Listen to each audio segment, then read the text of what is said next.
Welcome to Accelerated Velocity, the podcast that helps you move faster, smarter, and more strategically in the rapidly evolving world of AI. We'll break down the latest AI news and innovations and explore how they impact your marketing, sales, and business growth.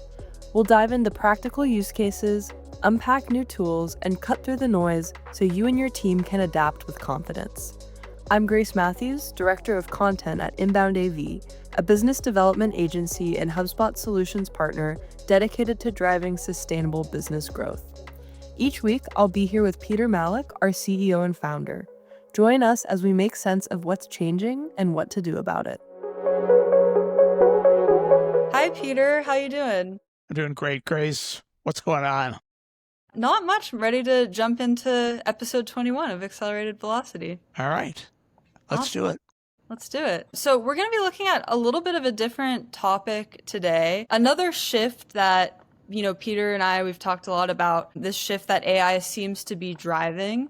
And that is maybe on the more negative side of some of the results of AI tools, a growing culture of just not connecting as much as we should be with other human beings. And as a result of that, maybe not communicating as effectively in professional environments, in personal environments. And we'll dig into that a little bit more, what we mean, and look at some examples. But we just wanted to kind of have a conversation about that today and also think about how you can come back to those points of human connection and improve communications and connection with coworkers and colleagues right now. So yeah, we'll just kind of dive into that today. Yeah. So, I think a great place to start is a non-business environment. And, that my daughter is a high school student.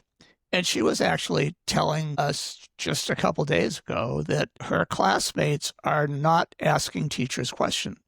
They're asking ChatGPT.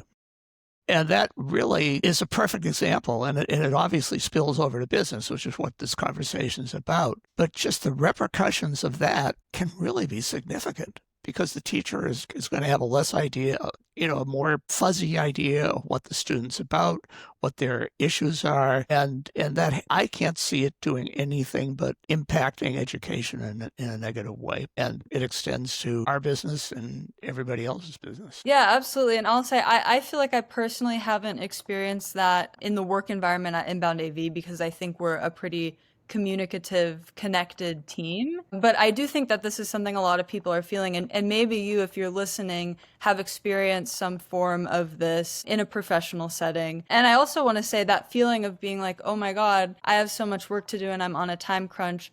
I'm going to figure out how to do this on my own without reaching out for additional support or resources.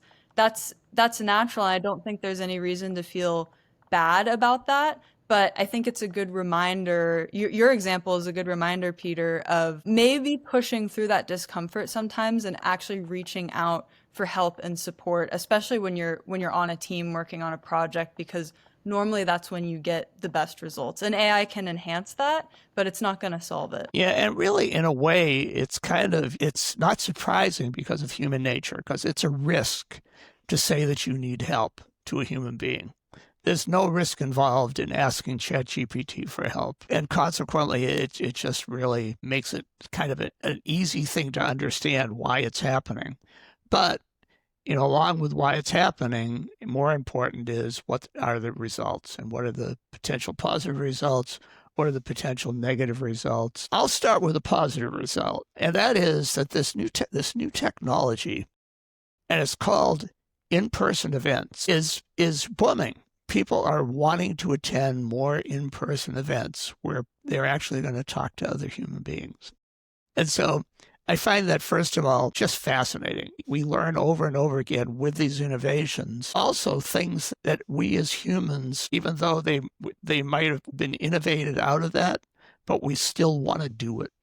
And it's a positive to us. And so we start doing it again. Yeah, and I do think that is just a testament to, and even if you can't necessarily meet up with people in person all the time, the fact that we're making this push to connect in that way is a testament to the fact that there's something that you just can't get out of troubleshooting with ChatGPT or any other Gen AI model that you can get with coming back to people in your industry that you share experience with, and there's real value in that. I agree. And I think one theme that we've touched on in a number of different ways, which is relevant to this, is just the idea that strategy, human artistic talent and creative talent and so forth, is something that's becoming more valuable rather than less valuable in this new world we're in. Absolutely. And so we've kind of talked about, as an individual, what you can do. Go back to those in-person events. If that doesn't work, make yourself known in other ways by connecting with other people virtually.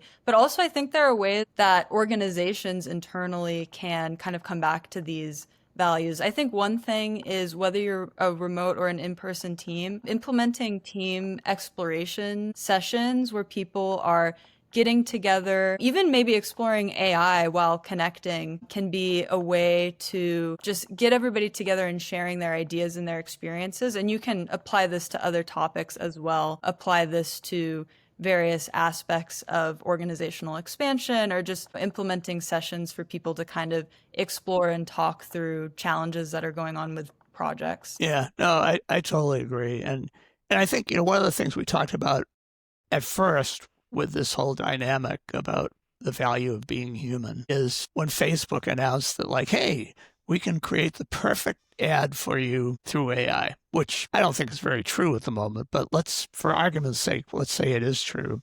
And just the fact that if that's the case and everybody can put together a perfect ad, then what's the value of that? It's just as if everybody can't put together a perfect ad, because it's kind of this level playing field. And so consequently, the value of being able to actually conceptualize something original is increased. Yeah, and I'll give another example of that too. It's really easy, just for example, to set up a workflow where you have news notifications sent to you on Slack or whatever other messaging platform you're using. And you can use AI to filter that, to create news filters for alerts that might interest you or be relevant to what you're working on.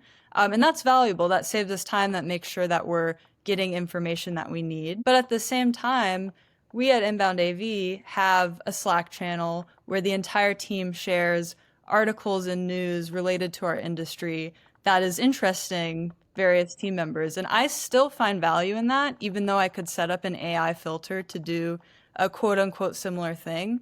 Because I also want to know what's interesting to my team members, what's interesting to the people that I'm working on projects with, because that's actually what's fueling the work that we're doing. One thing that's a little bit tangential to this, but I think is worth bringing up, is that I was reading that the return to work, you have to be full-time in the office movement that's been happening over the last months and probably a year or so is failing miserably. People just aren't doing it. Mm-hmm. And I think that's another thing that maybe has different aspects. I mean, on the one hand, being able to work from home is an amazing thing, and it really can increase your quality of life because you're not commuting for 2 hours a day. On the other hand, it has the same potential negative impact of what we've just been discussing. It's like you can actually live in your bedroom with a laptop and never come out except to go to the hot plate, in your bathroom or something.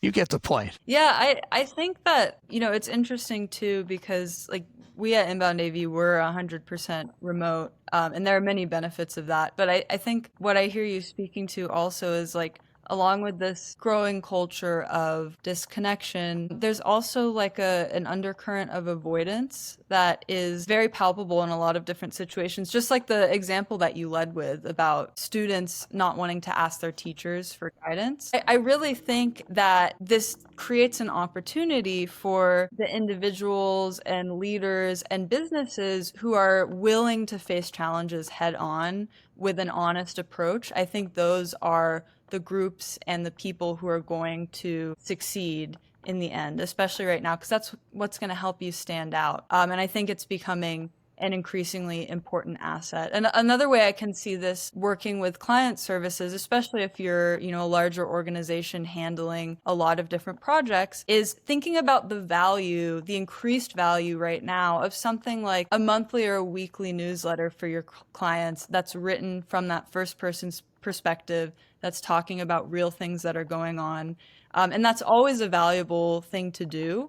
I think there's an opportunity for those sorts of gestures really standing out right now and setting you aside from the competition. I agree. So how are we going to fix the world? I wish I had an answer for that. I think there's some easy ways you can fix some of these smaller broken feedback loops that are going on. And hopefully that will create a more positive situation overall. So I'm going to tell you how I think I could fix that to some extent for myself. And I'm curious to see if any of our listeners resonate with this.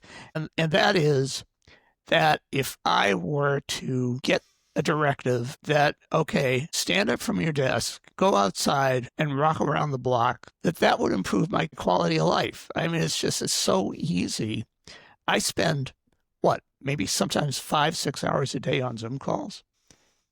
And consequently, my view of the world is skewed. I mean, it's like there is a world beyond a Zoom screen. And so I wonder if we force ourselves, or even a company could do that in some way. Although you don't necessarily want to have your worker who's in Calgary, Canada, in the middle of the winter go out and take a walk when it's 20 below zero. But you get the idea. Yeah, absolutely. I mean, I remember when I grew up, I was in the era where we used to get ads on TV to remind us to go play outside for 15 minutes. And there would be nothing on the station during that time. And that doesn't happen anymore because things are different. But I think that implementing versions of that within your team can be a really healthy way of improving everybody's quality of life. We have a client that we've started working with fairly recently who have some really brilliant ideas on how they approach this very philosophy. And one of the things they've been doing is they're a remote team, and they've had everybody on their team get out and spend a few hours doing community service in their communities for organizations that are important to them, and then coming back together and kind of all sharing their experiences and what they learned from it. So I think those sort of initiatives are super positive overall, and there's a really beautiful ripple effect from that sort of approach to solving this disconnection that some of us might be experiencing. I couldn't agree with you more. And this has been kind of a really nice detour from talking about AI all day. Yeah, exactly. I think lesson 2 for me is there's always going to be challenges, but there really are a lot of things that we're feeling that might be a result of we have access to all these really incredible, really powerful tools, but it also takes a lot of thought and care to navigate them properly, right? And so hopefully this can be just one more reminder, one more gentle and positive reminder to think about how you want to implement that for yourself today. Fair enough. Cool. Thanks for your time today, Peter. Talk to you soon. Thanks, Grace. Thanks for listening to Accelerated Velocity. A link to our website, newsletter, and all that other good stuff can be found down in the show notes. If you like what you heard, we'd appreciate a 5-star review, and make sure to subscribe for weekly episodes on the latest in AI for business.